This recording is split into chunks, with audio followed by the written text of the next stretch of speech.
Salut tout le monde, c'est Alan et on se retrouve aujourd'hui pour parler d'un film qui porte vraiment bien son nom pour le coup. Il y a 2 semaines, on a lancé un nouveau format sur la chaîne, il s'agit de ce film maudit, et on a parlé pour l'épisode 1 de L'Exorciste sorti en 1974. Aujourd'hui, on se retrouve pour l'épisode 2 de ce format que je suis très content d'avoir lancé. Franchement, ça m'intéresse d'aller me documenter sur tous ces films, sur tout ce qu'il y a pu y avoir de bizarre pendant le tournage ou même après le tournage. Et vous allez voir que ce tournage aussi, on a vu de toutes les couleurs. Et pourquoi ce film porte aussi bien son nom? Parce qu'aujourd'hui, on va parler de La Malédiction de Richard Donner, sorti en 1977. Et comme je vous l'ai dit, ce film porte vraiment bien son nom, et du coup est parfait pour intégrer cette série de films maudits. Il faut savoir que derrière cette œuvre cinématographique à succès se cache une histoire tragique qui marquera le cinéma à jamais. Et franchement, il y a de quoi.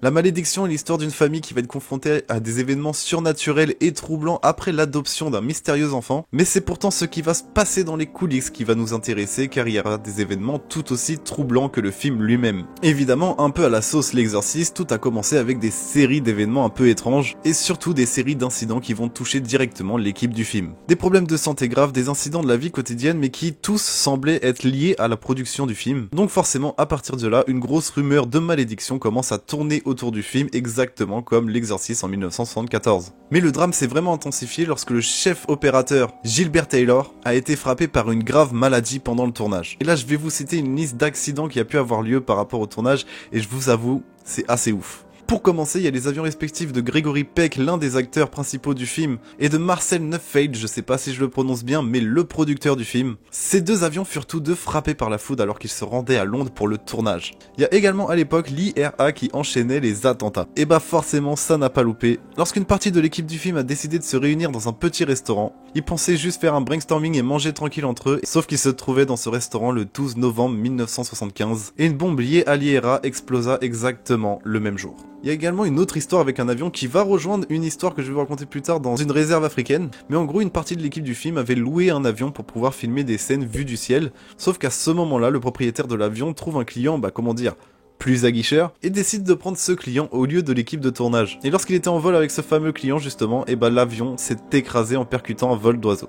Donc effectivement, on peut dire que l'équipe du film attire l'œil, mais en même temps, pour le coup, ils ont eu de la chance. Donc je vais vous raconter l'autre histoire pour une scène qui n'a même pas été gardée au montage en plus. C'est donc une scène qui devait se dérouler dans une réserve africaine. Et en gros, l'équipe avait tourné 2-3 scènes dans des enclos à félins au Windsor Safari Park. Sauf que juste après le départ de l'équipe de tournage, l'un des tigres a attaqué et tué l'un des gardiens du parc. Encore une fois, ça donne vraiment l'impression qu'il y a une genre d'aura de malédiction qui plane autour de l'équipe du film, mais qui ne s'en prend pas en même temps directement à l'équipe du film. Et pour finir, je pense que je vais vous raconter l'une des histoires les plus ouf. Faut savoir que peu de temps après la sortie du film, John Richardson, qui avait supervisé la scène de décapitation de Jennings dans le film, a été victime d'un accident de la route aux Pays-Bas. Il en réchappa par miracle, mais attendez, vraiment l'anecdote est ouf. Rappelez-vous bien que c'est lui qui s'est occupé de la scène de décapitation du film. Il se trouve que dans la voiture, il était avec Liz Moore, son assistante et sa compagne. Qui se trouvait à ses côtés fut, et je vous laisse deviner, vous devinerez sûrement, mais...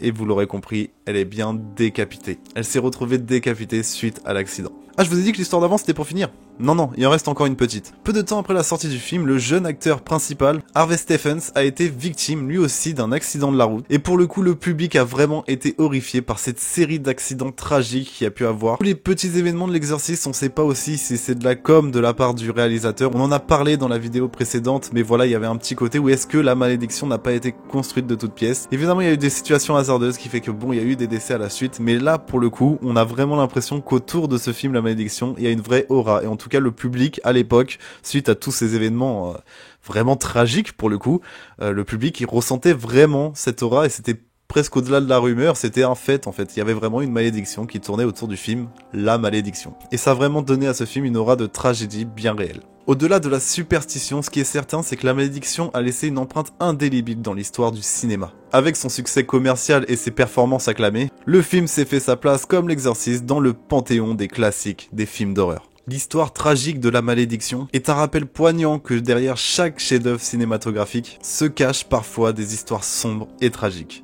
N'oublions jamais l'impact que les films peuvent avoir tant sur l'écran que sur la vie de ceux qui les créent. Et c'est en quelque sorte un peu pour ces histoires de l'ombre et qui s'effacent au fur et à mesure du temps que j'ai décidé de faire cette petite série de vidéos. Donc j'espère sincèrement que cet épisode 2 vous a plu. Si tu n'as pas vu l'épisode 1 surtout, n'hésite pas à aller le voir sur L'Exorciste, sorti en 1974, donc L'Exorciste l'originel. Et j'ai également sorti hier une vidéo réaction à la nouvelle bande-annonce de L'Exorciste Dévotion. Et comme prévu, on se retrouve dans 2 semaines pour l'épisode 3 de ce film maudit. Ciao!